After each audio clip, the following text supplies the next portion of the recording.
来看新北天狗日的疫情，今仔日是个新增加6例，累计这件本土的群聚案已经有甲49个病例。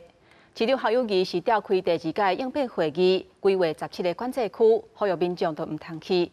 有专家讲，即马全球暖化造成蚊也是真敖生炭，南部的埃及斑蚊真有可能去到中部甲北部，互胃病风险大大增加。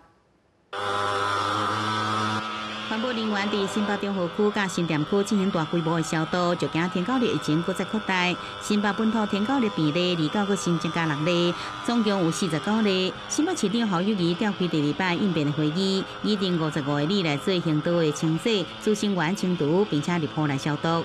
呼吁民众莫乱走入去17个管制区。卫福部长胡泰源是讲，疾管署已经成立机动防疫队，协助地方来防堵疫情。 疾管署这一边也成立了一个机动小组，每一天都会派员过去那边看，跟他们做互动。我相信这样的一个在目前的层级，用这样的一个周全的做法，整个中和新店被列为防治区块的所有的市民朋友，要全部总动员，要行动清刷。 由过去天狗热疫情拢是南部较严重，北部较轻。去年台南天狗热确诊超过2万例，不过今年3月过了后，就无再再出现本土病例。